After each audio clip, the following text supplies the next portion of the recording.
Vande Gujarat.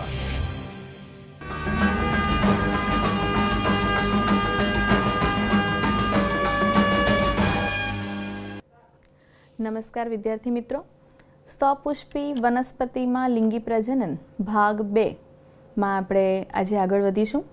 Last પીરિયડની અંદર આપણે જે વનસ્પતિની અંદર આવશ્યક પ્રજનન અંગ એટલે કે સ્ત્રીકેસર અને પુંકેસર વિશે ચર્ચા કરવાની હતી, જેમાં પુંકેસર વિશે આપણે ચર્ચા કરી ચૂક્યા છીએ. સ્ત્રીકેસર વિશે હવે આપણે આ પીરિયડમાં શરૂઆત કરીશું.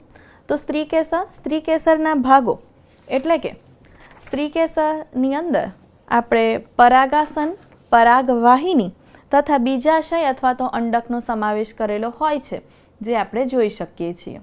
સ્ત્રીકેસરને આપણે બીજા નામે જાયાંગ તરીકે પણ ઓળખીએ છીએ અને એ માદા પ્રજનન અંગ છે.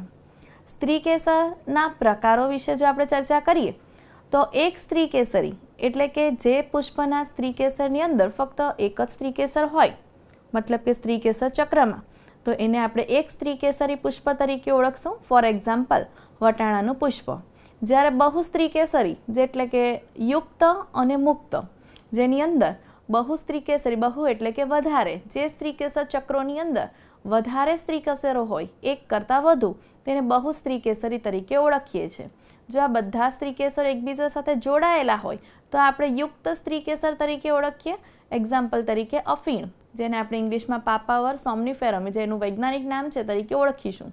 અને મુક્ત એટલે કે સ્ત્રીકેસરો ઘણા છે પરંતુ એકબીજાથી મુક્ત છે. એક્ઝામ્પલ તરીકે ચંપાના પુષ્પની અંદર આપણે સરળતાથી જોઈ શકીએ છીએ. આપણે એની રચનાની ચર્ચા કરીએ તો સૌથી ઉપરનો ભાગ, જેને આપણે ગ્રાહી સ્થાન, ગ્રાહી એટલે પરાગરજનું ગ્રહણ કરનારું સ્થાન, એને આપણે પરાગાસન તરીકે ઓળખીએ છીએ. ત્યારબાદ આ પોલો, લાંબો, પાતળો નળી જેવો ભાગ છે, એને આપણે પરાગવાહિની તરીકે ઓળખશું. અને નીચેનો ફૂલેલો ભાગ, કોટર જેવો ભાગ, એને આપણે બીજાશય અથવા તો અંડાશય તરીકે ઓળખીએ છીએ. એની અંતસ્થ રચના જોતા જો આપણે એનો છેદ લઈશું તો એ કોટરની અંદર આ જે ભાગ દેખાય છે એને આપણે જરાયુ તરીકે ઓળખીશું. આ જરાયુ ઉપર દંડ જેવી રચના સ્વરૂપ સાથે જોડાયેલ એક રચના એટલે કે અંડક આપણે જોઈ શકીએ છીએ, જેને આપણે મહાબીજાણુધાની તરીકે પણ ઓળખીએ છીએ. અને આ મહાબીજાણુધાની એટલે કે અંડકોની સંખ્યા, તો અંડકોની સંખ્યા કેટલીક વનસ્પતિની અંદર એક હોય તો કેટલીકની અંદર ઘણા હોય. જો અંડકોની સંખ્યા એક હોય તો એવી વનસ્પતિના એક્ઝામ્પલ તરીકે ડાંગર, ઘઉં, કેરી વગેરેના એક્ઝામ્પલ છે. જ્યારે વધુ અંડકોવાળી પુષ્પ ધરાવતી વનસ્પતિઓ, એની અંદર પપૈયું, તરબૂચ, ઓર્કિડ્સ વગેરેનો સમાવેશ થાય. આમ સ્ત્રીકેસરના અગત્યના ભાગ પરાગાસન, પરાગવાહિની તથા બીજાશય, ને બીજાશયની અંદર આ મહાબીજાણુધાની સુધી આપણે પહોંચ્યા. હવે આ મહાબીજાણુધાની વિશે અભ્યાસ કરીશું કે આ મહાબીજાણુધાનીની રચના કેવી છે. તો આ મહાબીજાણુધાની એ કોટરની અંદર જે જરાયુ છે એની મદદથી અંદરની તરફ એ અંડક સાથે જોડાયેલી હોય છે. આ અંડક એ ખૂબ જ નાની રચના છે. આ અંડક એ જરાયુની સાથે એક દંડ જેવી, ટૂંકા દંડ જેવી રચના સાથે જોડાયેલું હોય છે, જેને આપણે અંડનાલ અથવા તો અંડક દંડ તરીકે ઓળખીએ છીએ. આ અંડનાલ એ અંડકને જરાયુ સાથે જોડવાનું કાર્ય કરતું હોય છે. હવે આ અંડનાલ અને અંડકની વચ્ચે એક છિદ્ર આવે છે, જેને આપણે બીજ કેન્દ્ર તરીકે ઓળખીએ છીએ, જેની મદદથી આ અંડક અને અંડનાલ એકબીજા સાથે જોડાઈ જાય છે. હવે અંડકની ફરતે કેટલાક આવરણ આવેલા હોય છે, એ આવરણ વિશે ચર્ચા કરીશું. તો અંડકની ફરતે બે પ્રકારના આવરણ છે, બાહ્ય આવરણ અને અંતઃ આવરણ. આ આવરણ આપણે જોઈશું તો અહીં શરૂઆતના ભાગે ટોચે આ આવરણોની ગેરહાજરી દેખાય છે. ત્યાં એક છિદ્ર બને છે. આ છિદ્રને આપણે અંડક છિદ્ર અથવા તો બીજાંડ છિદ્ર તરીકે ઓળખીએ છીએ. હવે અંડકની અંદરની તરફ જોઈએ તો અંદરની તરફ આ જે કોષો આવે એ કોષોને પ્રદેહના કોષો તરીકે ઓળખવામાં આવે. આ પ્રદેહના કોષો અંડકના આવરણોથી આવૃત હોય છે. આ પ્રદેહની અંદર એક ભ્રૂણપુટ નામની રચના અંડકના નીચેના છેડે એટલે કે અંડક તલ તરફ આપણે જોઈ શકીએ છીએ. આ ભ્રૂણપુટ એને આપણે માદાજન્યુજનક તરીકે પણ ઓળખીશું. એક મહાબીજાણુમાંથી એક ભ્રૂણપુટનું સર્જન અહીં થતું આપણે જોઈ શકીએ છીએ. આ પ્રદેહના જે કોષો છે એ ખોરાક સંગ્રહ કરવાનું કાર્ય કરે છે. આમ આપણે અંડકની રચનાની અંદર જોયું કે અંડકમાં જરાયુ સાથે એક અંડક દંડ હોય છે, તે સિવાય એક અંડક અને અંડનાળનું જોડાણ સ્થાન એટલે કે બીજ કેન્દ્ર, અંડકની ફરતે આવેલા 2 આવરણો, અંદરની તરફ પ્રદેહ, પ્રદેહની અંદર ભ્રૂણપુટ અને ભ્રૂણપુટ એટલે કે જે મહાબીજાણુનું નિર્માણ ભ્રૂણપુટમાંથી થાય છે તે રચના આપણે અહીં જોઈ. હવે આપણે ચર્ચા કરીશું કે મહાબીજાણુ જનન એટલે કે મહાબીજાણુનું નિર્માણ કેવી રીતે થવું. જેમ કે આપણે લઘુ બીજાણુ જનનની અંદર જોયું કે લઘુ બીજાણુ એટલે કે પરાગરજનું નિર્માણ થયું તે ક્રિયા લઘુ બીજાણુ જનન. તે જ રીતે અહીં મહાબીજાણુનું નિર્માણ થાય તે પ્રક્રિયા એટલે કે મહાબીજાણુ જનન. મહાબીજાણુ જનન એ મહાબીજાણુ માતૃકોષો દ્વારા એનું નિર્માણ થાય છે. મહાબીજાણુ માતૃકોષનું અર્ધીકરણ થતાં 4 મહાબીજાણુઓનું નિર્માણ થાય છે. અહીં આકૃતિમાં આપણે જોઈ શકીએ છીએ કે આ એક સ્પષ્ટ મહાબીજાણુ માતૃકોષ છે. આ મહાબીજાણુ માતૃકોષનું અર્ધીકરણ થતાં તેમાંથી 4 કોષોનું નિર્માણ થયું, જેને આપણે મહાબીજાણુ ચતુષ્ક તરીકે ઓળખીશું. પરંતુ આ 4માંથી એક જ સક્રિય રહે છે અને બાકીના 3નો નાશ થઈ જાય છે. એટલે કે 3નો નાશ અને એક સક્રિય બની અને આ સક્રિય મહાબીજાણુ આગળ વધી માદાજન્યુજનક એટલે કે ભ્રૂણપુટની રચના કરે છે. આમ એક જ બીજાણુ સક્રિય થતાં એને આપણે મોનોસ્પોરિક વિકાસ તરીકે ઓળખીશું. આમ એક જ બીજાણુમાંથી આપણે ભ્રૂણપુટનું સર્જન થયેલું છે એટલે આવા પ્રકારના સર્જનને મોનોસ્પોરિક વિકાસ તરીકે ઓળખીશું. ઝડપથી ફરીથી આપણે મહાબીજાણુ જનન વિશે જોઈ લઈએ કે મહાબીજાણુ જનન એટલે કે મહાબીજાણુનું નિર્માણ થવાની પ્રક્રિયા, જે મહાબીજાણુ માતૃકોષના અર્ધીકરણ થતાં 4 મહાબીજાણુઓ નિર્માણ પામે, જેમાંથી 3નો નાશ થઈ અને એક જ સક્રિય બને અને ભ્રૂણપુટનું સર્જન કરે. આવા પ્રકારના વિકાસને આપણે મોનોસ્પોરિક વિકાસ તરીકે ઓળખીશું. ત્યારબાદ આપણે જોઈએ ભ્રૂણપુટ. જે મહાબીજાણુ જે સક્રિય થયો તેનું સમવિભાજન થાય છે. સમવિભાજન થતાં અંદરની તરફ જે કોષ કેન્દ્રો છે એ કોષ કેન્દ્રો એકમાંથી 2 કોષ કેન્દ્રોમાં નિર્માણ થઈ જાય છે અને સામસામેના વિરુદ્ધ ધ્રુવો તરફ આગળ વધે છે, જેને આપણે દ્વિકોષ કેન્દ્રીય ભ્રૂણપુટ તરીકે ઓળખીશું. ફરી પાછું એનું સમવિભાજન થતાં 2માંથી 4 કોષ કેન્દ્રીય ભ્રૂણપુટનું નિર્માણ થાય, ફરી સમવિભાજન થાય છે અને 8 કોષ કેન્દ્રીય ભ્રૂણપુટનું સર્જન અહીં આપણે જોઈ શકીએ છીએ. આમ એક સક્રિય મહાબીજાણુમાંથી એક કોષ કેન્દ્રમાંથી 8 કોષ કેન્દ્રીય અવસ્થા એટલે કે 8 કોષ કેન્દ્રીય ભ્રૂણપુટનું સર્જન થાય છે. હવે અહીં જે ઘટના છે તે કંઈક આ રીતની થાય છે કે અહીં જે આ કોષ કેન્દ્રો છે એની ફરતે કોષ દિવાલોનું નિર્માણ થાય છે, પણ કોષ કેન્દ્રના વિભાજન બાદ તરત જ કોષ દિવાલ બનતી નથી. એટલે કે મુક્ત કોષ કેન્દ્રીય અવસ્થાની અંદર થોડો સમય રહ્યા બાદ કોષ દિવાલોનું નિર્માણ થાય. 8 કોષ કેન્દ્રો પૈકી 6 કોષ કેન્દ્રો કોષીય સ્વરૂપ ધારણ કરે છે અને બાકીના 2 કોષ કેન્દ્ર ધ્રુવીય કોષ કેન્દ્ર એટલે કે મોટા કોષ કેન્દ્રસ્થ કોષ તરીકે તેઓ નિર્માણ પામે છે. આકૃતિમાં જોઈએ તો આપણને સ્પષ્ટ તેની સમજૂતી મળશે. અહીં આપણે જોયું કે 8 કોષ હતા, તેમાંથી 6 કોષીય સ્વરૂપે થયા. તો 6 કોષીય સ્વરૂપ જેમાંથી 3 કોષો અંડકના છિદ્ર તરફના છેડા તરફ અને તેની વિરુદ્ધ તરફનો છેડો એટલે કે અંડતલીય છેડો. તો 3 કોષો અહીં આપણે અંડછિદ્રીય છેડા તરફ અને 3 અંડતલીય છેડા તરફ જોઈ શકીએ છીએ. જે અંડછિદ્રીય છેડા તરફ છે એમાં મધ્યમાં એક અંડકોષ અને આજુબાજુ 2 સહાયક કોષો, આમ 3 કોષો ભેગા મળી અને અંડ પ્રસાધનની રચના કરે છે. અહીં નીચે તંતુમય પ્રસાધન આવેલું હોય છે જે પરાગનલિકાના વિકાસ માટે જરૂરી છે. પરાગનલિકાને અહીંથી અંદર સહાયક કોષોની અંદર એન્ટર કરવા માટે આ તંતુમય પ્રસાધન મદદ કરશે. ત્યારબાદ આપણે અંડતલીય છેડે 3 પ્રતિધ્રુવીય કોષો જોઈ શકીએ છીએ અને મધ્યના ભાગની અંદર જે 2 આ કોષ કેન્દ્રો ધ્રુવીય હતા તે અહીં જોડાઈ જાય છે અને ધ્રુવીય કોષ કેન્દ્ર અહીં નિર્માણ પામે છે.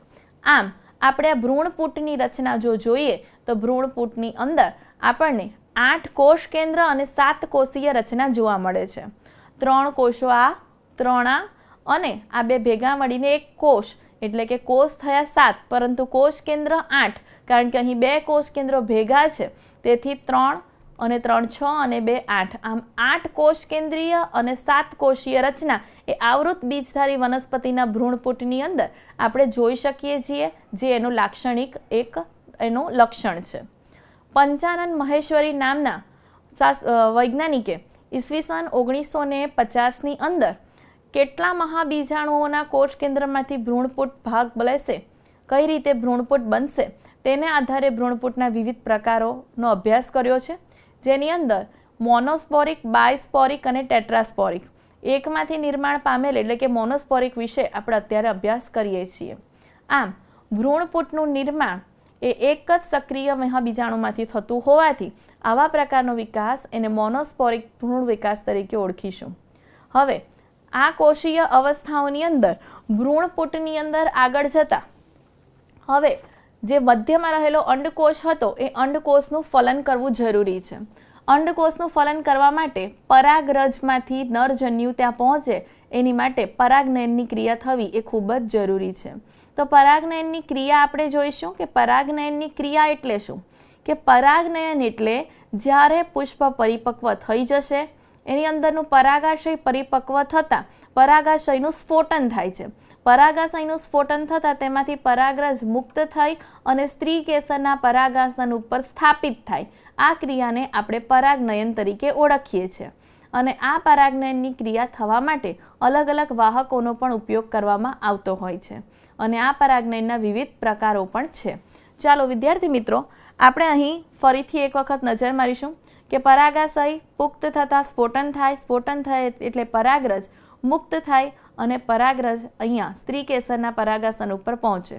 હવે અહીંયા પરાગરજ એ નરજન્યુ તરીકે અને ભ્રૂણપુટની અંદર માદાજન્યુ એટલે કે અંડકોષ આવેલ છે. તો અહીંયા સુધી પહોંચવાનું છે, પરંતુ બંને અચલિત છે. બંને અચલિત હોવાથી વિવિધ માધ્યમોની મદદથી આ પરાગરજ અહીં સુધી પહોંચે. આ ઘટનાને આપણે પરાગનયન તરીકે ઓળખીશું. હવે આપણે પરાગનયનના વિવિધ પ્રકારો જોઈશું કે પરાગનયનના 3 પ્રકારો છે, જેની અંદર સૌ પ્રથમ પ્રકાર સ્વફલન. સ્વફલન એટલે સ્વ એટલે પોતાનું. તે જ પુષ્પની અંદર પરાગનયન થાય એટલે કે આની જ પરાગરજ એના જ પરાગાસન ઉપર સ્થાપિત થઈ જાય તો આપણે એને સ્વફલન તરીકે ઓળખીશું.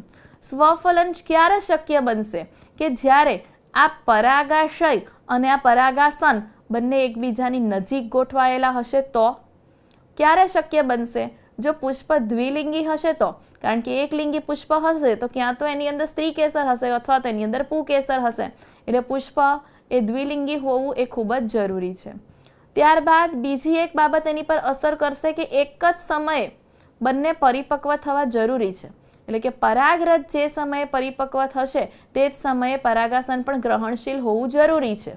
તો આવા બધા લક્ષણો જ્યારે સમાવિષ્ટ થાય ત્યારે સ્વફલન થાય અને એની શક્યતાઓ વધી જતી હોય છે. સ્વફલન સામાન્ય રીતે એપિએસી, લેમિએસી, ક્રેક્ટેસી જેવી વનસ્પતિઓના કુળોની અંદર આપણે જોઈ શકીએ છીએ. અહીં પરાગવાહિનીનું હલનચલન પણ તે થવા માટે ખૂબ જ જવાબદાર છે. અને આની અંદર હવાઈ પુષ્પ અને સંવૃત પુષ્પ જેવી રચનાઓ પણ કેટલીક વનસ્પતિઓ ધરાવે છે. હવાઈ પુષ્પ અને સંવૃત પુષ્પ વિશે આપણે જોઈએ તો હવાઈ પુષ્પ આપણે આકૃતિમાં જોઈ શકીએ છીએ કે જે ઉપરની તરફ ગોઠવાયેલા છે અને સામાન્ય જાતિ જેવા જ છે, જેનો પરાગાશય અને પરાગાસન બંને ખુલ્લા હોય છે. એક્ઝામ્પલ તરીકે કોમેલિના નામની વનસ્પતિ. જ્યારે સંવૃત પુષ્પ તમે જોઈ શકો છો કે આ પુષ્પ ક્યારેય ખીલતા જ નથી. પુષ્પ ખીલવાના નથી એટલે એની ઉપર કોઈ પણ પરપરાગરજ એટલે કે બીજી કોઈ વનસ્પતિની પરાગરજ અહીંયા આવી શકવાની શક્યતા નથી. એટલે કે અહીંયા પરાગાશય અને પરાગાસન એકબીજાની નજીક જ હોવાના છે. એટલે પરાગનયન સરળતાથી થશે, સ્વફલન થશે, પરપરાગરજ અહીંયા સ્થાપિત થશે નહીં અને પરાગનયનની ગેરહાજરી હશે તો પણ અહીં બીજનું સર્જન થાય એની વિશિષ્ટતા છે. એક્ઝામ્પલ તરીકે વાયોલા અને અબુટી જેવી વનસ્પતિની અંદર આવા સંવૃત પુષ્પ આપણે જોઈ શકીએ છીએ.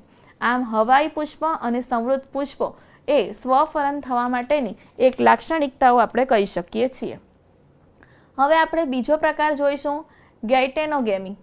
ગેઇટેનોગેમીની અંદર શું કે વનસ્પતિ તો તે જ, પરંતુ પુષ્પ અન્ય એટલે કે આ પુષ્પની પરાગરજ બીજા પુષ્પના પરાગાસન ઉપર સ્થાપિત થાય છે. અહીં આપણે જો તે જ પુષ્પની અંદર થાય છે, અહીં વનસ્પતિ એ જ છે પરંતુ પુષ્પ અલગ છે, તો એને આપણે ગેઇટેનોગેમી તરીકે ઓળખવામાં આવે છે. અહીં તે જ વનસ્પતિના અન્ય પુષ્પ ઉપર પરાગનયન થાય છે એને આપણે પરપરાગનયન તરીકે પણ ઓળખી શકીએ. અહીં પરાગવાહકોની જરૂરિયાત ઊભી થાય છે, કારણ કે પરાગરજ અહીંથી મુક્ત થઈને અહીં પહોંચાડવાની છે, તો એને પવન, પાણી અથવા તો અન્ય કોઈ પણ પરાગવાહકોની જરૂરિયાત ઊભી થાય છે. અહીં જનીનિક સ્વફલન તરીકે પણ આપણે ઓળખી શકીશું. સ્વફલન એટલા માટે કહીશું કારણ કે પરાગરજ એ જ વનસ્પતિની છે, અન્ય વનસ્પતિની નથી. તેથી અહીં જે પણ ફળ નિર્માણ પામશે એ આ વનસ્પતિના જેવું ને જેવું જ અહીં હશે. હવે આપણે વાત કરીશું પરવશ વિશે, કે અહીં વનસ્પતિ આખી અન્ય હોય છે, એટલે કે જનીનિક ભિન્નતાવાળી પરાગરજ એક વનસ્પતિ પરથી અન્ય વનસ્પતિ પર પહોંચે છે અને જનીનિક ભિન્નતા અહીં આપણે જોઈ શકીએ. તો આવા પ્રકારના પરાગનયનને આપણે પરવશ તરીકે ઓળખીશું. આ પરપરાગનયન તરીકે ઓળખવામાં આવે છે. અને અહીં પરાગરજ અન્ય વનસ્પતિની હોવાથી જે સંતતિ બનશે એ સંતતિ સંકર સંતતિ અથવા તો હાઇબ્રિડ સંતતિ તરીકે ઓળખી શકીશું. આ એકલિંગી પુષ્પની અંદર સરળતાથી જોઈ શકાય છે. અને આ પ્રકારના પરવશ પરાગનયનથી ફાયદો એ થાય છે કે જનીનિક પુનઃ સંયોજનો આપણે અહીં સરળતાથી મેળવી શકીએ છીએ. આમ પરાગનયનના વિવિધ પ્રકારો આપણે જોયા. ત્યારબાદ આપણે આગળ વધીશું. પરાગનયનની ક્રિયાની અંદર અલગ અલગ વાહકોની જરૂરિયાત ઊભી થાય છે. તો પરાગનયનની પ્રક્રિયાની અંદર બે પ્રકારના વાહકો એટલે કે જૈવિક અને અજૈવિક પ્રકારના વાહકો ઉપયોગી છે. જૈવિકની અંદર જે સજીવો છે, સજીવો એટલે કે પ્રાણીઓ, કીટકો, એનો સમાવેશ કરીશું. જ્યારે અજૈવિકની અંદર પવન અને પાણી જેવા પરાગવાહકોનો ઉપયોગ આપણે કરીએ છીએ. અજૈવિક પરાગવાહકોનો ઉપયોગ ખૂબ જ ઓછા પ્રમાણમાં વનસ્પતિ એનો ઉપયોગ કરે છે. અને જૈવિક એટલે કે પ્રાણી અને કીટકો દ્વારા પરાગરજનું વહન મોટાભાગની વનસ્પતિઓ કરે છે. અને જે અજૈવિક છે એટલે કે પવન અને પાણી, તો એના દ્વારા પરાગરજનો વ્યય થવાની શક્યતાઓ ખૂબ જ વધારે હોવાથી પરાગરજનું નિર્માણ વધારે પ્રમાણમાં થાય છે. કારણ કે પવન અને પાણી સાથે પરાગરજ પરાગાસન ઉપર પહોંચે એની યોગ્ય ખાતરી હોતી નથી. તેથી વધુ પ્રમાણમાં પરાગરજ ઉત્પન્ન થાય તો પરાગાસન ઉપર પહોંચવાની શક્યતાઓ ખૂબ જ વધી જાય. તેથી વધારે પ્રમાણની અંદર પરાગરજનું નિર્માણ અજૈવિક પ્રકારના પરાગનયનની અંદર થતું હોય છે. હવે આપણે જોઈશું પવન દ્વારા પરાગનયનની ક્રિયા, કે જે વનસ્પતિઓ પવન દ્વારા પરાગનયન કરવાની છે એ વનસ્પતિઓની લાક્ષણિકતાઓ પરાગરજની શું હોવી જોઈએ, કે એ પરાગરજે પવન સાથે જવાનું છે. એટલે એકદમ નાની પરાગરજ હોવી જોઈએ, સૂકી હોવી જોઈએ, હલકી હોવી જોઈએ અને ચીકણી હોવી જોઈએ. ચીકાશવાળી હશે તો એ ગમે ત્યાં ચોંટી જશે, એટલે ચીકાશ નહીં હોય તેવી, એટલે પવન સાથે સરળતાથી ઉડી શકે તે પ્રમાણેની હોવી જોઈએ. પૂકેસર એના એકદમ ખુલ્લા અને મુક્ત અને મોટા હોવા જોઈએ. ખુલ્લા પૂકેસરો હોય તો પવન સાથે સરળતાથી પરાગરજ ત્યાંથી જઈ શકે. પીછાયુક્ત પરાગાસન એટલે કે પરાગરજ જ્યારે પવનમાં ઉડીને આવતી હોય તેને ફટાફટ ગ્રહણ કરી શકાય તે માટે પરાગાસનની રચના પણ વિશિષ્ટ એટલે કે પીછાયુક્ત હોવી જોઈએ. એના જે પુષ્પો છે તે અંડકયુક્ત બીજાશય ધરાવે છે. અનેક પુષ્પો તેઓ ધરાવે અને અનેક પુષ્પો ભેગા મળી અને યુક્ત પુષ્પ વિન્યાસનું નિર્માણ કરે. જેમ કે તમે મકાઈનો ડોડો અને ઘાસના પુષ્પો જોયા હશે, જેની અંદર પરાગાસન અને પરાગવાહિની પવનની અંદર લહેરાય છે, જેના કારણે પરાગરજને સરળતાથી જકડી શકાય. આમ આવી વનસ્પતિઓ પરાગ દ્વારા એટલે કે પવન દ્વારા પરાગનયનની ક્રિયાઓ કરતી હોય છે. ત્યારબાદ આપણે ચર્ચા કરીશું બીજું અજૈવિક વાહક એટલે કે પાણી. પાણી દ્વારા પરાગરજનું વહન કઈ રીતે થાય છે? તો પાણી દ્વારા પરાગરજનું વહન કરવું હોય તો મોટે ભાગે જલીય વનસ્પતિઓ એટલે કે જે પાણીની અંદર વસવાટ કરે છે એવી વનસ્પતિઓ આ પ્રકારે વહન કરે છે. ઓછી માત્રામાં એટલે કે 30 જેટલી જ જલીય પ્રજાતિઓ જે છે એકદળી છે તેઓ પાણી દ્વારા પરાગનયનની ક્રિયા કરે છે. તે સિવાય કેટલીક લીલ, દ્વિઅંગી તેમજ ત્રિઅંગી વનસ્પતિઓ પણ નરજન્યુના સ્થળાંતરણ માટે પાણીની જરૂરિયાત તેઓને હોય છે. અને વહન અને ફલન માટે પાણી જરૂરી હોવાથી દ્વિઅંગી અને ત્રિઅંગીનું વિતરણ એકદમ સીમિત છે, એટલે કે બહુ વધારે એનો ફેલાવો આપણે જોઈ શકતા નથી. ત્યારબાદ વેલિસનેરિયા, હાઇડ્રીલા, મીઠા પાણીની વનસ્પતિ, દરિયાઈ ઘાસ જેમ કે ઝોસ્ટેરા, જળકુંભી, જલીય લીલી, આ બધી વનસ્પતિના પુષ્પો સપાટી ઉપર આવી જાય છે અને સપાટી ઉપર આવી અને કીટક અથવા તો પવન દ્વારા પણ પરાગને જળકુંભી અને જલીય લીલીમાં આપણે જોઈ શકીએ છીએ. વેલિસ્નેરિયાની અંદર માદા પુષ્પ સપાટી ઉપર આવી જાય છે અને નર પરાગરજને તે સમયે મુક્ત કરે છે, તો સરળતાથી માદા સપાટી ઉપર હોવાથી પરાગરજને ગ્રહણ કરી અને ફરી પાછી વૃંત સાથે નદી એટલે કે પાણીની અંદર જતી રહે છે. ત્યારબાદ દરિયાઈ ઘાસની અંદર માદા પુષ્પ નિમગ્ન રહે અને પરાગરજ પાણીની અંદર જ મુક્ત થઈ જતી હોય છે, જેની પરાગરજ એકદમ લાંબી અને પટ્ટીમય હોય છે અને પાણીમાં પરાગરજ રહેતી હોવાથી તેને ભેજ ન લાગે તેથી રક્ષણ માટે શ્લેષ્મથી પણ આવૃત થઈ જાય છે. આમ વાત અને જલ પરાગિત વનસ્પતિના પુષ્પો રંગીન નથી, કારણ કે આ બધા પુષ્પોને કીટકોની જરૂરિયાત નથી, તેથી એવા આકર્ષક પુષ્પો તેના હોતા નથી. આમ પવન અને પાણી દ્વારા પરાગનયન એ આ રીતે થતું હોય છે. ત્યારબાદ આપણે ચર્ચા કરીશું જૈવિક પરાગવાહકો. જૈવિક પરાગવાહકો એટલે કે પક્ષીઓ, કીટકો, પ્રાણીઓ એના દ્વારા થતું પરાગનયન, જેને આપણે ઝૂફિલી તરીકે ઓળખીશું. કીટકો તરીકે મધમાખી, પતંગિયા, ભૃંગ કીટક, ભમરી, કીડા, ફૂદા, સનબર્ડ એટલે કે દેવચકલી, હમિંગ બર્ડ, ગુંજન પક્ષી અને ચામાચીડિયાનો સમાવેશ થાય છે. જેમાં મધમાખી એ પ્રભાવી છે. પ્રાઇમેટ તરીકે લેમુર, વૃક્ષારોહી, કર્તનશીલ એટલે કે કોરી ખાનાર પ્રાણીઓ. ત્યારબાદ સરીસૃપ, જેની અંદર ગેકો, ગરોળી, કાચિંડો, આ બધા જ પ્રાણીઓ પરાગનયનની ક્રિયા કરવા માટે મદદ કરે છે. પુષ્પો એ વિશિષ્ટ પ્રકારના અનુકૂલનો દર્શાવે છે. કેટલાક પુષ્પો એ નાના હોય છે અને પુષ્પ વિન્યાસ તેઓ ભેગા મળી અને મોટો બનાવતા હોય છે. કેટલાક પ્રાણીઓને આકર્ષવા માટે ખૂબ જ ધ્યાનાકર્ષક વિશિષ્ટ રંગ અને વિશિષ્ટ સુગંધ ધરાવે છે.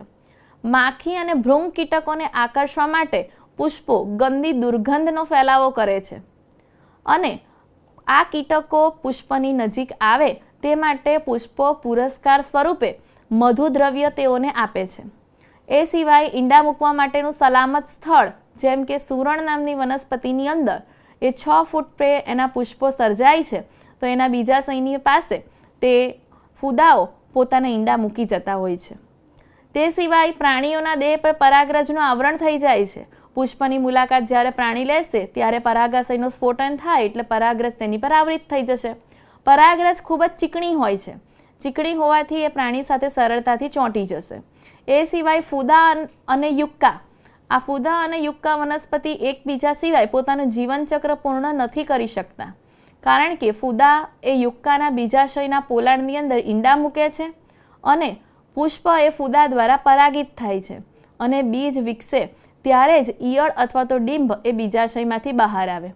આમ ફૂદા પોતાની ઈયળને વિકસાવવા માટે અને પુષ્પ પોતાનું પરાગનયન કરાવવા માટે એકબીજાની મદદ કરે છે. અને પરાગરજ અને મધુરસ કેટલાક કીટકો આવી અને લૂંટીને જતા રહે છે, જેને મધુરસ લૂંટારૂ તરીકે ઓળખવામાં આવે છે, જે પરાગનયન પ્રેરતા નથી પણ ફક્ત પરાગરજ અને મધુરસનો ખોરાક તરીકે ઉપયોગ કરી અને ત્યાંથી જતા રહેતા હોય છે. આમ આવા પ્રાણીઓ દ્વારા પરાગનયનની ક્રિયા આપણે જોઈ શકીએ છીએ. હવે આ પરાગનયનની ક્રિયા માટે બાહ્ય સંવર્ધન પ્રયુક્તિઓ એટલે કે સ્વપરાગનયનને કઈ રીતે અટકાવવું. જો વનસ્પતિ પોતાની જ પરાગરજનો વારંવાર ઉપયોગ કરે તો અંતઃ સંવર્ધન દબાણ વધી જતું હોય છે. તેથી તેને અટકાવવા માટે વનસ્પતિ કેટલીક પ્રયુક્તિઓ અજમાવે છે. પોતાની પરાગરજનો ઉપયોગ નહીં કરવા માટે વનસ્પતિ હવે કઈ પ્રયુક્તિઓ અપનાવે તો આપણે જોઈએ. પ્રથમ પ્રયુક્તિ પૃથ્થકતા. પૃથ્થકતા એટલે કે પરાગરજની મુક્તિ અને પરાગાશયની ગ્રહણ ક્ષમતાનો સમય અલગ અલગ હોય છે. અલગ અલગ સમયે બંને મુક્ત થાય, તેથી પોતાની પરાગરજ વડે પોતાના પરાગાશય ઉપર એનું પરાગરજનું અંકુરણ થઈ શકતું નથી અને પોતાની પરાગરજ તેઓને ઉપયોગમાં લેવી નથી પડતી, એટલે એને પૃથ્થકતા તરીકે ઓળખીશું. એક્ઝામ્પલ તરીકે પામ્સ. પરાગાશય અને પરાગાશયના જુદા જુદા સ્થાન, અલગ અલગ સ્થાન પર તેઓ ગોઠવાયા હોય છે, જેથી પરાગરજ એ પરાગાશય સુધી પહોંચી જ નથી શકતી. એક્ઝામ્પલ તરીકે પ્રિમ્યુલા. તે સિવાય છે સ્વ અસંગતતા. સ્વ અસંગતતા એટલે કે પરાગરજ પહોંચી જાય છતાં પણ પોતે અંતઃ સંવર્ધનને અટકાવી દે છે. એક્ઝામ્પલ તરીકે માલવાની અંદર, જેની અંદર જનીનિક ક્રિયાવિધિઓ થાય છે. સ્વપરાગને રોકી લેવામાં આવે છે, પરાગરજનું અંકુરણ થતું અટકાવવામાં આવે છે, પરાગનલિકાનો વિકાસ નથી થતો અને અંડકને ફલિત થતું પણ અટકાવવામાં આવે. આ રીતે વનસ્પતિ સ્વ અસંગતતા પણ ધરાવે છે. એકલિંગી પુષ્પો પણ કેટલીક વનસ્પતિઓ ઉત્પન્ન કરે છે. એકલિંગી પુષ્પ હોવાને કારણે પોતાની પરાગરજનો ઉપયોગ પોતે કરવો પડતો નથી હોતો, જેની અંદર કેટલીક વનસ્પતિઓ એકસદની હોય છે, જેમ કે દિવેલા અને મકાઈ, અને કેટલીક વનસ્પતિઓ દ્વિસદની હોય છે, જેમ કે પપૈયા. એકસદની વનસ્પતિની અંદર સ્વફલનને અટકાવી શકીશું, પરંતુ ગેઇટેનોગેમીને અટકાવી શકાતું નથી. જ્યારે દ્વિસદની વનસ્પતિ હશે તો અહીં આપણે બંનેને અટકાવી શકીએ છીએ, કારણ કે એકસદની વનસ્પતિની અંદર પુષ્પ અલગ અલગ હશે, દ્વિસદનીની અંદર વનસ્પતિ જ આખી અલગ હોવાને કારણે આપણે આ બંને ક્રિયા અટકાવી શકીએ છીએ. ત્યારબાદ આપણે વિચારીશું કે પરાગરજ સ્ત્રીકેસર વચ્ચેના આંતર સંબંધો. પરાગરજ અને સ્ત્રીકેસર. હવે પરાગરજનું પરાગનયન થઈ જવાને કારણે પરાગરજ એ સ્ત્રીકેસરના પરાગાસન ઉપર પહોંચી ગઈ, પણ હવે કુદરતી રીતે જો આપણે જોઈએ તો આ પરાગાસન ઉપર તે જ જાતિની પરાગરજ આવે એની કોઈ ખાતરી હોતી નથી, અને કઈ પરાગરજ પોતાની છે અને કઈ પરાગરજ અન્ય વનસ્પતિની છે તે ઓળખવાની ક્ષમતા આ વનસ્પતિની અંદર છે. એટલે કે જો એ પરાગરજ તેની પોતાની વનસ્પતિની હશે તો આપણે એને સંગત પરાગરજ તરીકે ઓળખીશું, અને અન્ય વનસ્પતિની હશે તો એ અસંગત પરાગરજ તરીકે ઓળખવામાં આવે. જો પરાગરજ સંગત હશે તો એનું અંકુરણ થઈ અને પરાગનલિકાનો વિકાસ થશે, પરંતુ જો પરાગરજ અસંગત હશે તો એ પરાગરજનું અંકુરણ થતું નથી. એટલે કે સંગત પરાગરજ હોય તો પશ્ચ પરાગનયનની ઘટનાઓ અહીંયા શરૂ થઈ જાય છે.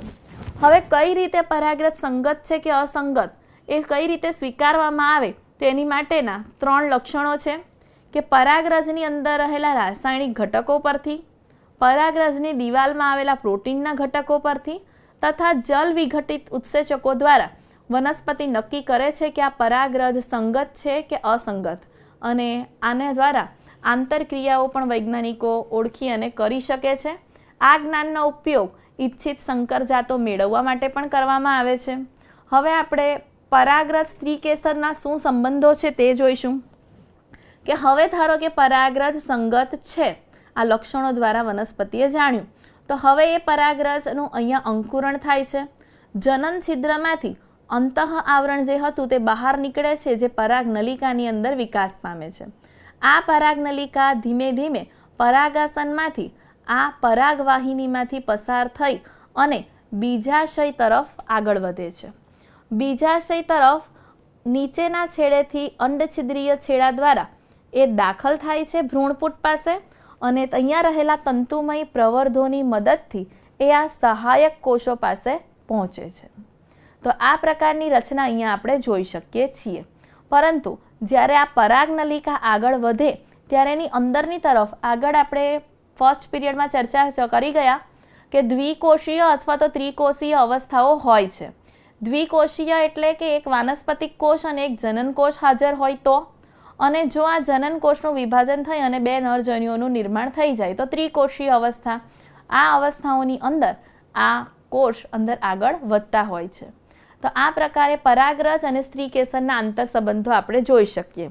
આમ આપણે ટૂંકમાં કહીએ તો સંગત પરાગરજ આવતા પરાગરજનું અંકુરણ થઈ પરાગનલિકા પરાગવાહિનીમાંથી પસાર થઈ અને બીજાશય દ્વારા ભ્રૂણપુટની અંદર દાખલ થવાની ક્રિયા એ પરાગ સ્ત્રીકેસર આંતર સંબંધોની અંદર આપણે જોઈ શકીએ છીએ. ત્યારબાદ આપણે જોઈશું કૃત્રિમ સંવર્ધનની પદ્ધતિ. કૃત્રિમ સંવર્ધન એટલે શું? કે આપણે કેટલીક વખત સંકર જાતો મેળવવા માટે આપણે ઈચ્છીએ તે પરાગરજ દ્વારા પરાગનયન થાય એવું આપણે ઈચ્છીએ છીએ. તો વનસ્પતિના પુષ્પ ઉપર આપણે ઈચ્છીએ તે પરાગરજ દ્વારા પરાગનયન થાય એ માટે 2 પ્રકારની પદ્ધતિઓ ઉપયોગી છે, જેને ઇમેસ્ક્યુલેશન એટલે કે વંધીકરણ અને બેગિંગ, આ 2 પદ્ધતિઓનો ઉપયોગ કરવામાં આવે છે. ઇમેસ્ક્યુલેશન એટલે કે જો દ્વિલિંગી પુષ્પ હશે તો ચીપિયાની મદદથી પરાગાશયને દૂર કરી દેવામાં આવે છે. પરાગાશય દૂર થઈ ગયું તેથી વનસ્પતિ પોતાની પરાગરજ દ્વારા પરાગિત થવાની નથી, અને ત્યારબાદ એની ઉપર કોથળી એટલે કે બેગિંગ કરવામાં આવે છે, જે મીણિયા કાગળથી બનેલી હોય છે. એટલે કે આ કાગળ લગાડી દેવામાં આવે તો સ્ત્રીકેસર ઉપર અસંગત પરાગરજ આવી શકતી નથી, પરાગાસન અશુદ્ધ થતું અટકાવી શકાય છે અને ફરી પાછું જ્યારે પરાગાસન ગ્રહણશીલ બની જશે ત્યારે કોથળી ખસેડી અને પરાગરજનો છંટકાવ કરી ફરી કોથળી ચડાવી દેવામાં આવે છે. આમ ઇમેસ્ક્યુલેશન અને બેગિંગ પદ્ધતિ દ્વારા કૃત્રિમ સંવર્ધન કરી શકાય છે. પરંતુ એકલિંગી પુષ્પ વનસ્પતિ હશે જેની અંદર એકલિંગી પુષ્પો હોય એમાં ઇમેસ્ક્યુલેશનની જરૂરિયાત નથી, કારણ કે તેની અંદર ફક્ત સ્ત્રી કેસર અથવા તો ફક્ત પુંકેસર જ પુષ્પમાં હોય છે. તેથી દ્વિલિંગી પુષ્પની અંદર ઇમેસ્ક્યુલેશન જરૂરી છે પરંતુ એકલિંગીમાં નથી. આમ પાક સુધારણા કાર્યક્રમની અંદર આ કૃત્રિમ સંવર્ધનની પદ્ધતિનો પણ ઉપયોગ કરવામાં આવે છે.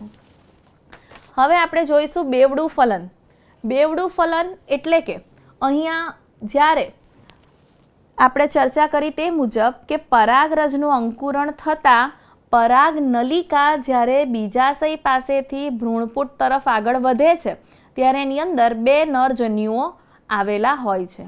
આ 2 નરજન્યુઓ નીચેની તરફ અંડછિદ્રીય છેડેથી અંદર દાખલ થાય છે, જેની અંદર એને તંતુમય પ્રવર્ધો મદદ કરે છે અને આ 2 નરજન્યુઓ અહીં સહાયક કોષોની અંદર કોષરસની અંદર મુક્ત થઈ જાય છે. આ 2 નરજન્યુઓ પૈકી એક નરજન્યુ આ અંડકોષ સાથે જોડાઈ જાય છે અને અંડકોષ સાથે જોડાઈ અને સંયુગ્મન દ્વારા દ્વિકીય યુગ્મનજનું નિર્માણ કરે છે, જેમાંથી ભવિષ્યમાં ભ્રૂણનું સર્જન થાય છે. જ્યારે બીજું નરજન્યુ એ મધ્યમાં રહેલા દ્વિતીય કોષ કેન્દ્ર સાથે જોડાય અને ત્રિકીય પ્રાથમિક ભ્રૂણપોષ કોષ કેન્દ્રનું સર્જન કરે છે, જેમાંથી ભવિષ્યમાં ભ્રૂણપોષનું સર્જન થશે. આમ અહીંયા 2 પ્રકારે ફલન થતું હોવાથી આ પ્રકારના ફલનને બેવડું ફલન કહીશું. આપણે આગળ જોઈ ગયા તે મુજબ વિદ્યાર્થી મિત્રો 2 નરજન્યુઓ પૈકી એક અંડકોષ સાથે જોડાયો જ્યારે બીજો દ્વિતીય કોષ કેન્દ્ર સાથે જોડાયો. આમ 2 જગ્યાએ ફલન થયું, તેથી આવા પ્રકારના ફલનને બેવડું ફલન તરીકે ઓળખીશું. બેવડા ફલનની પ્રક્રિયાને કારણે મધ્યમાં જે ત્રિકીય પ્રાથમિક ભ્રૂણપોષ કોષ કેન્દ્ર બન્યું એ મધ્યમાં રહેલા ભ્રૂણપોષમાંથી ભ્રૂણપોષનું નિર્માણ થશે, જે ભ્રૂણના વિકાસ માટે પોષણ માટે ખોરાક તરીકે જરૂરી છે. તેથી મધ્યમાં જે ત્રિકીય ભ્રૂણપોષ કોષ કેન્દ્ર બન્યું એનું વારંવાર સમવિભાજન થાય અને ત્રિકીય ભ્રૂણપોષ પેશી બનશે અને આનું નિર્માણ નીચે ભ્રૂણનું નિર્માણ થશે યુગ્મનજમાંથી, તે પહેલાં જ થઈ જાય છે. અહીંયા આપણે ભ્રૂણપોષ જોઈએ તો એ કોષ કેન્દ્રીય, કોષીય અને હેલોબિયલ પ્રકારના હોય છે. મુક્ત કોષ કેન્દ્રીય એટલે કે વારંવાર કોષ કેન્દ્રનું વિભાજન કરી વધુ કોષ કેન્દ્રોનું નિર્માણ થાય એને આપણે મુક્ત કોષ કેન્દ્રીય તરીકે ઓળખીશું. બહુકોષી કોષ કેન્દ્ર એટલે કે કોષ કેન્દ્રો ઘણા બધા નિર્માણ પામે અને પરિઘ તરફ ગોઠવાય એવા કોષ કેન્દ્રો અને મધ્યની અંદર એક રસધાનીનું નિર્માણ થઈ જાય છે અને ત્યારબાદ કોષ કેન્દ્રના નિર્માણ પછી કોષરસનું વિભાજન થાય અને એ પણ પરિઘ તરફથી આગળ વધી અને કેન્દ્ર તરફ થાય અને આ રીતે બહુકોષી ભ્રૂણપોષ અસ્તિત્વમાં આવી જાય છે. આપણે નાળિયેર પાણી પીએ છીએ તેમાં નાળિયેરનું જે પાણી છે બીજું કંઈ નહીં પરંતુ મુક્ત કોષ કેન્દ્રીય ભ્રૂણપોષ છે, જેની અંદર હજારોની સંખ્યામાં કોષ કેન્દ્રો હોય છે અને એનો માવો અથવા તો ગર જેનો આપણે ખોરાક તરીકે ઉપયોગ કરીએ એ કોષીય ભ્રૂણપોષ છે. આમ ભ્રૂણ દ્વારા ભ્રૂણપોષનું નિર્માણ થઈ જતું હોય છે, જેની અંદર કેટલીક વખત ભ્રૂણ એ ભ્રૂણપોષને વાપરી રહે છે અને કેટલીક વખત ભ્રૂણ દ્વારા ભ્રૂણપોષ ચીરલગ્ન રહે છે. જો ભ્રૂણપોષ વપરાઈ જાય એના એક્ઝામ્પલ આપણે જોઈએ તો વાલ, વટાણા અને નાળિયેર, અને ચીરલગ્ન એટલે કે દિવેલા અને નાળિયેરની અંદર ભ્રૂણપોષ એ અંદર જોડાયેલું રહે છે અને એ પરિપક્વ ચીરલગ્ન એ બીજાંકુરણ દરમિયાન જ્યારે બીજ પરિપક્વ થશે તે સમયે આ વાપરવામાં આવતું હોય છે. આમ ભ્રૂણપોષ એ વિકસતા ભ્રૂણના વિકાસ માટે જરૂરી ખોરાક ધરાવે છે એવું આપણે કહી શકીએ. તો મધ્યમાં રહેલા કોષમાંથી ભ્રૂણપોષનું સર્જન થયું તો નીચેની તરફ જે બેવડા ફલનમાં અંડકોષ હતો જેની સાથે એક નરજન્યુ જોડાય અને દ્વિકીય યુગ્મનજનું નિર્માણ થયું, તેમાંથી ભ્રૂણનું નિર્માણ કઈ રીતે થાય છે તે વિદ્યાર્થી મિત્રો આપણે જોઈશું. અહીં જે દ્વિકીય યુગ્મનજ હતું એમાંથી ભ્રૂણનું નિર્માણ થાય છે. ભ્રૂણનું નિર્માણ ભ્રૂણપોષના નિર્માણ પછી જ થશે, કારણ કે ભ્રૂણને પોષણની જરૂરિયાત છે જે ભ્રૂણપોષમાંથી મેળવશે. એકદળી અને દ્વિદળીની અંદર પ્રારંભિક અવસ્થાઓ સમાન હોય છે, એટલે કે પ્રારંભિકની અંદર બંને ભ્રૂણો સરખા હોય છે. ત્યારબાદ દ્વિદળી ભ્રૂણની અંદર યુગ્મનજ એ પહેલાં પૂર્વ ભ્રૂણ, ત્યારબાદ ગોળાકાર હૃદયાકાર અને પુખ્ત ભ્રૂણની અંદર તે નિર્માણ પામતો હોય છે. આમ ક્રમશઃ આ ભ્રૂણનું નિર્માણ થાય. દ્વિદળી ભ્રૂણની જો ચર્ચા કરીએ તો એની અંદર બીજપત્ર અને ભ્રૂણધરીનો સમાવેશ થાય. આ ભ્રૂણધરી ઉપર આપણે જોઈએ તો એની અંદર બે ભાગ છે, અધરાક્ષ અને ઉપરાક્ષ. ઉપરાક્ષ જે છે ત્યાં ભ્રૂણાગ્ર અથવા તો આપણે એને આદિસ્કંદ અથવા તો પ્રકાંડાગ્ર તરીકે પણ ઓળખીએ તેનું નિર્માણ થાય. અને અધરાક્ષ એટલે કે એનો નીચેનો ભાગ જે આપણે જોઈ શકીએ કે નળાકાર છે, જેમાંથી ભ્રૂણ મૂળનું સર્જન થાય છે અને એમાંથી આદિમૂળ એટલે કે મૂલાગ્ર, મૂળનો આગળનો ભાગ, ટોચનો ભાગનું નિર્માણ અહીંથી થાય છે. આમ દ્વિદળીના ભ્રૂણની અંદર આગળ ઉપરાક્ષ અને નીચે અધરાક્ષ હોય છે અને બે બીજપત્રોનો સમાવેશ થાય છે. જ્યારે આપણે ઘાસનું ભ્રૂણ એટલે કે એક દળીના ભ્રૂણની ચર્ચા કરીએ તેની અંદર વરુથિકા એટલે કે એક બીજપત્ર આવેલું હોય છે અને ભ્રૂણધરી હોય છે, જેમાં પણ ભ્રૂણધરીના ઉપરના ભાગ તરફ ઉપરાક્ષ અને નીચેના ભાગ તરફ અધરાક્ષ હોય છે. ઉપરાક્ષની ઉપરની તરફ ભ્રૂણાગ્ર ચોલ છે, જે પોલા પર્ણ જેવી રચના છે, જે અહીં રહેલા પ્રરોહાગ્ર એને ઢાંકે છે. ત્યારબાદ નીચેની તરફ આપણે જો જોઈશું તો ભ્રૂણ મૂળનું સર્જન થાય છે. એ ભ્રૂણધરીની નીચે હોય છે અને ભ્રૂણ મૂળની ઉપર અવિભેદિત કોષોનું આખું આવરણ હોય છે, જેને આપણે ભ્રૂણ મૂળ ચોલ તરીકે ઓળખીએ છીએ. આમ આપણે જો ભ્રૂણોનો અભ્યાસ કરવો હોય તો વાલ, વટાણા, મગફળી, ઘઉંના બીજ એને પલાળી અને ભ્રૂણનો અભ્યાસ આપણે કરી શકીએ છીએ. આમ ભ્રૂણની રચના આપણે જોઈએ તો બંનેની અંદર થોડી રચના સામાન્ય છે, પરંતુ દ્વિદળીની અંદર ભ્રૂણ એ પૂર્વ ભ્રૂણ, ગોળાકાર, હૃદયાકાર અને પુખ્ત ભ્રૂણ દ્વારા તે નિર્માણ પામે છે. જેની આપણે રચના જોઈશું આકૃતિમાં કે આ ફલિત ભ્રૂણપુટ છે, જેની અંદર અહીં અંડકોષ હતો અને અંડકોષ પાસે અહીં ફલન થઈ અને યુગ્મન જ બન્યું. આ યુગ્મન જ એ દ્વિકોષીય અવસ્થામાંથી ધીરે ધીરે એ ગોળાકાર બને છે. ત્યારબાદ નીચે હૃદયાકાર શેપમાં ફેરવાય છે અને અંતે એ પરિપક્વ ભ્રૂણના વિકાસ પામે છે. હવે આગળ જોઈશું વિદ્યાર્થી મિત્રો કે હવે ભ્રૂણમાંથી નિર્માણ પામવાની રચના એટલે કે બીજ, જે ફલિત અંડક હતું, જેને આપણે લિંગી પ્રજનનની અંતિમ નિપજ તરીકે ઓળખીશું, જેની માટે આપણે આ પ્રજનનની ક્રિયાઓ કરી છે તે ક્રિયા કે ફળની અંદરની તરફ બીજ આપણે જોઈ શકીએ છીએ. બીજને આપણે બીજા શબ્દોમાં ફલિત અંડક તરીકે પણ ઓળખશું. હવે બીજની રચના જો આપણે જોઈએ તો એની અંદર બીજાવરણ, બીજપત્રો અને ભ્રૂણધરીનો સમાવેશ થાય છે. બીજ જે છે તે બે પ્રકારના હોય, કેટલાક અભ્રૂણપોષી અને કેટલાક ભ્રૂણપોષી બીજ હોય છે. એટલે નહીં હોય તેવા. શું નહીં હશે? ભ્રૂણપોષ, એટલે જેની અંદર સ્થાયી ભ્રૂણપોષ નથી તેવા બીજને આપણે અભ્રૂણપોષી તરીકે ઓળખીશું. એનો ભ્રૂણપોષ એ ભ્રૂણના વિકાસ દરમિયાન વપરાઈ જાય છે, તેની અંદર તેથી તેમાં ભ્રૂણપોષ જોવા મળતો નથી. જેમ કે વટાણા અને મગફળી, જેની અંદર આલ્બ્યુમિન હોતું નથી. જ્યારે ભ્રૂણપોષી બીજ જેની અંદર ભ્રૂણપોષ હાજર હોય છે, જેમ કે ઘઉં, મકાઈ, જવ, દિવેલા વગેરે. બીજ દેહ શેષ એટલે કે કેટલીક વખત મરી અને બીટ જેવી વનસ્પતિની અંદર પ્રદેહના કોષો વપરાયા વિના સાથે જોડાયેલા રહે છે, એને બીજ દેહ શેષ તરીકે ઓળખીશું. પુખ્ત બીજ વિશે ચર્ચા કરશું કે પુખ્ત બીજ ક્યારે બનશે? જ્યારે બીજની અંદર પાણીનું પ્રમાણ ઘટી જશે અને બીજ શુષ્ક બની જાય ત્યારે બીજ પુખ્ત થયા છે તેવું આપણે કહી શકીએ. તે સમયે બીજનું ચયાપચય પણ ધીમું હોય છે અને બીજ ધીમે ધીમે સુસુપ્ત અવસ્થાની અંદર પહોંચી જતા હોય છે. ત્યારે ભ્રૂણ એનું નિષ્ક્રિય થઈ જાય છે અને પરંતુ એને જો યોગ્ય ભેજ, યોગ્ય તાપમાન અને યોગ્ય ઓક્સિજન મળે તો ફરી પાછા તે અંકુરિત થઈ જતા હોય છે. દ્વિદળીના બીજની આપણે રચના જોઈએ તો દ્વિદળીના બીજની ફરતે બીજાવરણ આવેલા હોય છે. બીજાવરણ ઉપર એક છિદ્ર આવેલું હોય છે, જેને આપણે બીજ છિદ્ર અથવા તો અંડક છિદ્ર તરીકે ઓળખીએ છીએ, જે ઓક્સિજન અને પાણીની અવર જવર માટે જવાબદાર છે. આ જે બીજાવરણ છે તે સખત હોય અને બીજને રક્ષણ આપે છે અને બીજાવરણ બીજપત્રોની નીચેના ભાગે આ રીતે ભ્રૂણ હોય છે, જેમાંથી ભવિષ્યની અંદર ઉપરના ભાગે એટલે ઉપરાક્ષમાંથી પ્રકાંડનો ભાગ અને અધરાક્ષમાંથી મૂળના ભાગનું સર્જન થશે. એક દળીના બીજની જો ચર્ચા કરીશું તો એક દળીમાં ભ્રૂણપોષ સાથે હોય છે, એટલે આ ભ્રૂણપોષ છે. અને નીચેના ભાગે આપણે વરુથિકાની અંદર, વરુથિકા એટલે એનું બીજપત્ર, જેમાં ભ્રૂણાગ્રની ઉપર ભ્રૂણાગ્રચોલ અને ભ્રૂણમૂળની ઉપર ભ્રૂણમૂળચોળ જોઈ શકીએ છીએ. આમ દ્વિદળી અને એકદળીના બીજ આ રીતે નિર્માણ પામેલા હોય છે. હવે ફળની રચના વિશે આપણે ચર્ચા કરીશું. આપણે ચર્ચા કરી બેવડા ફલનની, કે ફલન ક્યારે શક્ય બનશે, કે જ્યારે અંદર રહેલા બે નરજન્યુઓ એક વચ્ચે એટલે કે દ્વિકીય કોષ કેન્દ્ર સાથે જોડાઈ જશે અને બીજું અંડકોષ સાથે જોડાઈ જાય, અને આ રીતે બે જગ્યાએ ફલન થયું, તેથી આપણે એને બેવડા ફલન તરીકે ઓળખ્યું.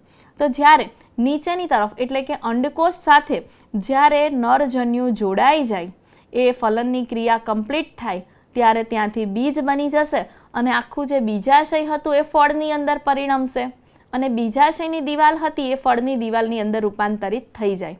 આમ ફળનું નિર્માણ થાય. ફલનની ક્રિયા પૂર્ણ થતાં ફળનું નિર્માણ થાય, જેની અંદર અંડક એ બીજમાં, બીજાશય એ ફળમાં અને બીજાશયની દિવાલ એ ફલાવરણની અંદર રૂપાંતરિત થઈ જાય છે. હવે આપણે ફળના પ્રકારો વિશે ચર્ચા કરીએ તો ફળના ઘણા બધા પ્રકારો છે. થોડા પ્રકારો વિશે આપણે અહીં ચર્ચા કરીશું, જેમાં માંસલ ફળ, માંસલ ફળ તરીકે જામફળ, નારંગી, કેરી, આ બધા ફળ એ માંસલ ફળો છે. જ્યારે શુષ્ક ફળ તરીકે મગફળી અને રાઈનો ઉપયોગ કરવામાં આવે છે, એટલે કે એના એક્ઝામ્પલ છે. બીજ વિકિરણ સાથે પણ ફળ સંકળાયેલા છે, એટલે કે ફળ પોતાનું અસ્તિત્વ જાળવી રાખવા માટે, વનસ્પતિ પોતાનું અસ્તિત્વ જાળવી રાખવા માટે બીજને દૂર સુધી ફેલાવો કરવો એ ખૂબ જ જરૂરી હોય છે. તો બીજનો ફેલાવો એને બીજ વિકિરણ તરીકે ઓળખવામાં આવે છે, એટલે કે બીજને દૂર સુધી ફેલાવવા માટે આ ફળ મદદરૂપ થાય છે. ત્યારબાદ આપણે ફળના અન્ય પ્રકારો વિશે માહિતી મેળવીએ. તો ફળનો પહેલો પ્રકાર છે કૂટ ફળ. કૂટ શબ્દનો અર્થ થાય ખોટું. ખોટું ફળ એટલે કે બીજાશય સિવાયના અન્ય પુષ્પીય ભાગોમાંથી જ્યારે ફળનું નિર્માણ થાય તો એને આપણે કૂટ ફળ તરીકે ઓળખીએ છીએ, જેની અંદર બીજાશય સિવાયના અન્ય ભાગમાંથી ફળ બને, જેમ કે સફરજન, સ્ટ્રોબેરી, કાજુ, આ બધી વનસ્પતિના પુષ્પાસનમાંથી ફળ એટલે કે ખાવાલાયક ભાગ એનો બને છે. અહીં આપણે એક સફરજનની આકૃતિ દોરી છે. અહીં તમે જોઈ શકો કે એનું જે મુખ્ય ફળનો ભાગ છે એ મધ્યમાં છે, અને આપણે જે ખાવાલાયક ભાગ છે તે એનું પુષ્પાસન છે.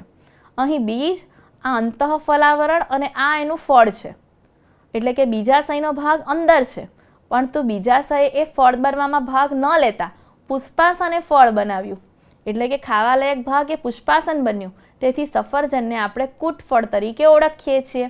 એ સિવાય સ્ટ્રોબેરી, કાજુ વગેરેમાં પણ ખાવાલાયક ભાગ એ પુષ્પાસન હોય છે. સત્યફળ કોને કહીશું, કે જેની અંદર બીજાશયમાંથી ફળ બને એ સત્યફળ. બીજાશય સિવાયના કોઈ ભાગોમાંથી બનશે તો આપણે એને કૂટ ફળ તરીકે ઓળખીએ છીએ. હવે આપણે ચર્ચા કરીશું અફલિત ફળ વિશે. અફલિત ફળ એટલે શું? અ એટલે નહીં, ફલિત એટલે કે ફલન. ફલન વિના જ્યારે ફળનું નિર્માણ થઈ જાય તેવા ફળોને આપણે અફલિત ફળો તરીકે ઓળખીએ છીએ. ઉદાહરણ તરીકે કેળું. કેળાની અંદર ફલન થયા વિના જ કેળાનું ફળનું નિર્માણ થઈ જાય છે. હવે આ પ્રકારના ફળોનો વિકાસ એ અંતઃસ્ત્રાવોની મદદથી કરી શકાય, અને જ્યારે ફલન વિના ફળનું નિર્માણ થાય ત્યારે બીજ બનવાની શક્યતા રહેતી નથી. તેથી આ ફળ એ બીજવિહીન ફળ હોય છે. આમ ફળના વિવિધ પ્રકારો અને રચના વિશે આપણે ચર્ચા કરી, કે માંસલ ફળ, શુષ્ક ફળ, કૂટ ફળ, સત્ય ફળ અને અફલિત ફળો, આવા વિવિધ ફળો વિશે આપણે માહિતી મેળવી.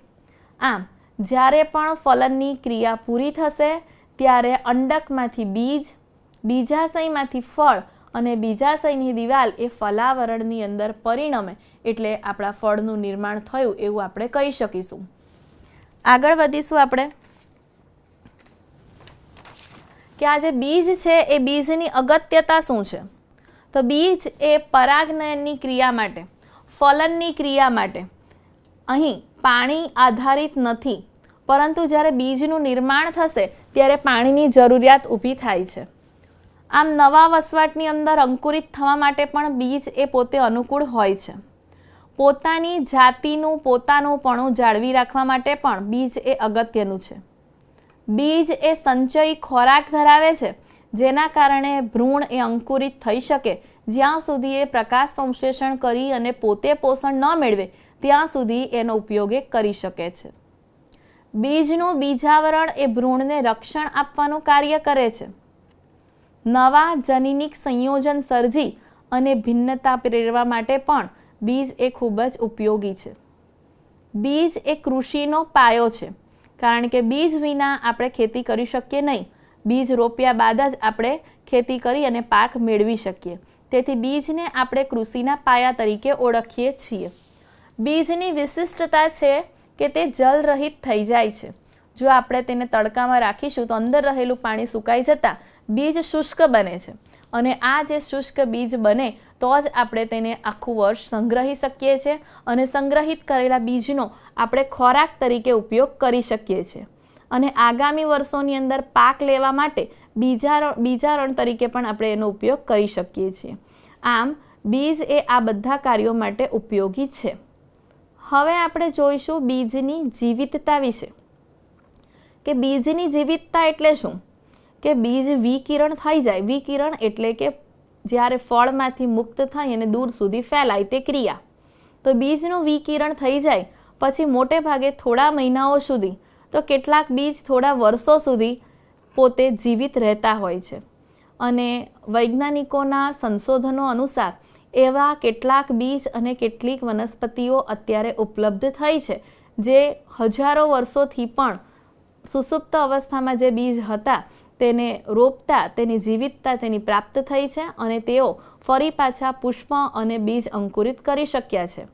તો આવા કેટલાક ઉદાહરણો આપણે જોઈએ કે કેટલીક વનસ્પતિના બીજ મહિના સુધી, તો કેટલીકના વર્ષો સુધી, તો કેટલીકના 100 વર્ષોથી પણ વધુ સમય સુધી પોતાની જીવિતતા ગુમાવતા નથી હોતા. અત્યાર સુધીનું સૌથી જૂનું લ્યુપાઇન આર્કિટિક્સ લગભગ 10,000 જેટલા વર્ષો જૂનું બીજ જ્યારે રોપવામાં આવ્યું તો એ અંકુરિત થયું અને પુષ્પનું સર્જન પણ તેણે કર્યું.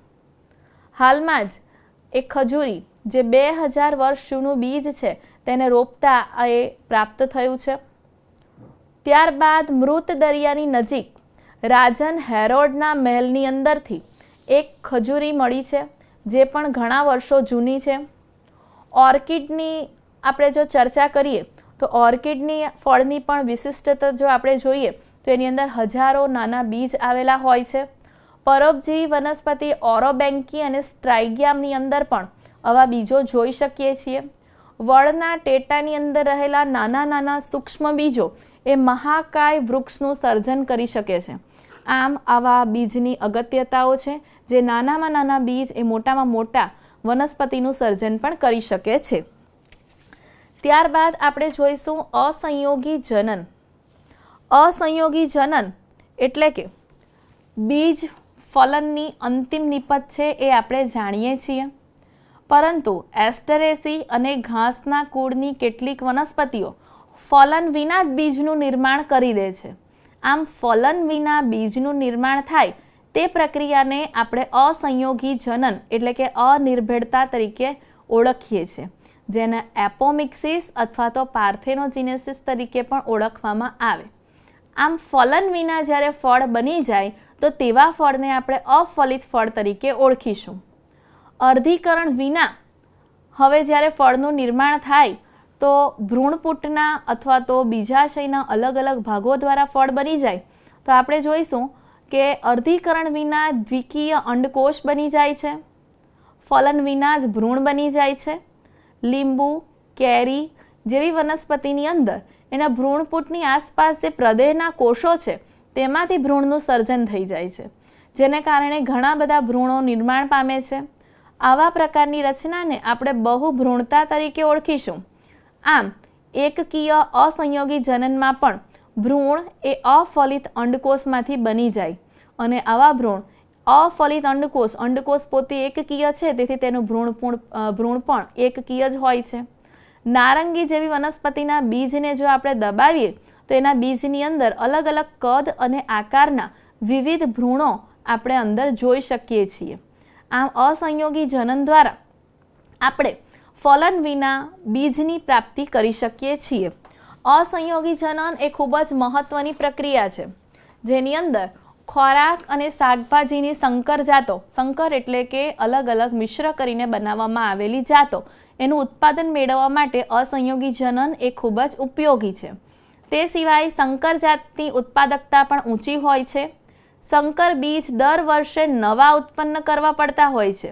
સંકર બીજ દર વર્ષે નવા ઉત્પન્ન કરવા પડે કારણ કે એને જો આપણે એના બીજો ઉપયોગમાં લઈશું એની સંતતિના, તો એના લક્ષણોનું વિશ્લેષણ થઈ જાય છે અને એ લક્ષણો એના પછીની સંતતિમાં જળવાતા નથી.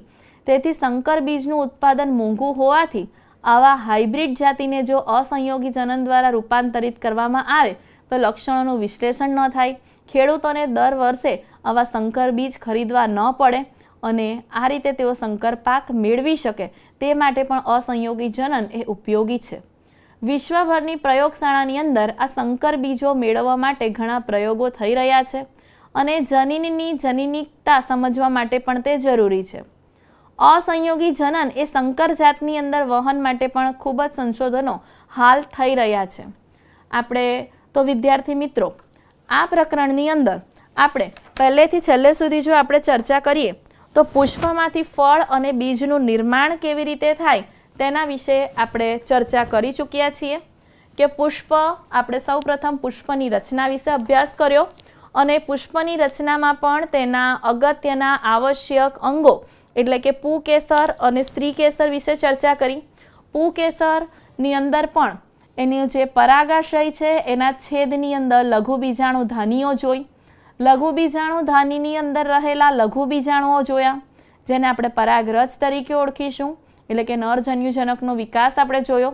સ્ત્રી કેસરની અંદર બીજાશયની અંદર રહેલા અંડક, એની અંદર ભ્રૂણપુટ, અંદર રહેલા અંડકોષની રચના વગેરે આપણે જોઈ અને ત્યારબાદ આપણે પરાગનયનની ક્રિયા દ્વારા પરાગરજની અંદર રહેલા જે કોષો છે એને કઈ રીતે ભ્રૂણપુટ સુધી પહોંચાડવું તે ક્રિયાનો અભ્યાસ આપણે કર્યો.